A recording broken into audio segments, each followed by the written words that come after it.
I want to turn to an issue domestically. In Victoria, the gender laws that we've often talked about in this show have now passed the Parliament, Renee, and it means that anyone can self-identify gender in Victoria. They don't need anything like, doctors' sign-off or assessment by a psychologist. They don't need gender reassignment therapies in any way, shape or form. In fact, they can change their gender every 12 months. So you can be a man one year, you can be a female the next year.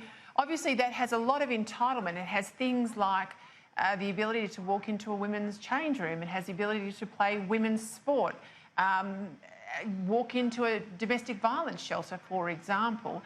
These are concerns that are not raised by just people like me on the centre-right, but feminists on the hard left are concerned about many of these issues. It's a pretty dramatic step.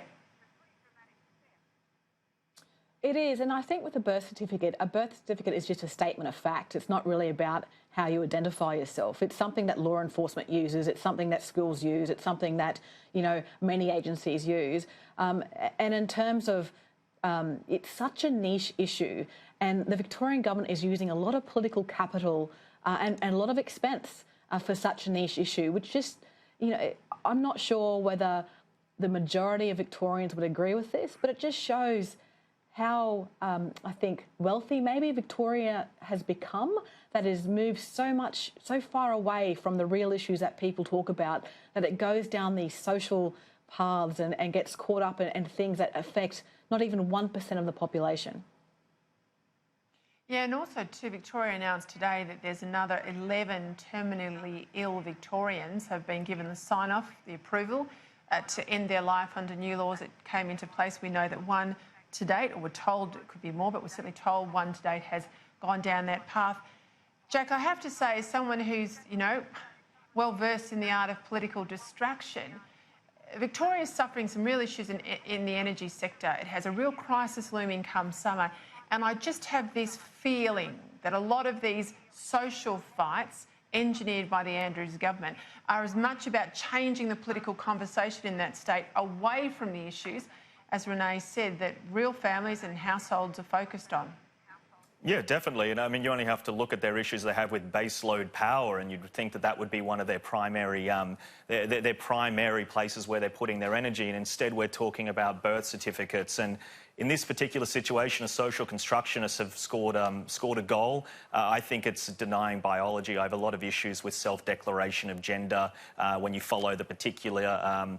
When you follow the idea to its fullest extent logically, you have situations where you have people in Canada being taken to the Human Rights Council because women don't want to touch the genitals of men who come into their practice. So the ramifications of accepting that gender is a purely social construct, it's a situation that has far-reaching legal ramifications, and it's not just symbolic as they would like us to believe. With euthanasia, I'm a little bit more sympathetic there. I do think maybe it's a conversation that definitely can be explored. I don't know fully where I stand on it, but I do know that there's a lot of people going through a lot of really tough times.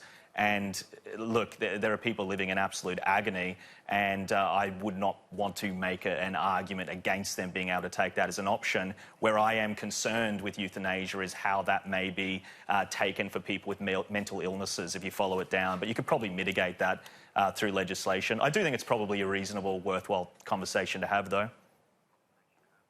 Yeah, or how well it protects the most vulnerable in that case. But I have to say, on the gender issue, I also think that self-identification delegitimises or makes it really difficult for people that have wrestled with their gender identification for much of their lives and have gone down the path, not always of surgery, but in many cases heartbreaking surgery.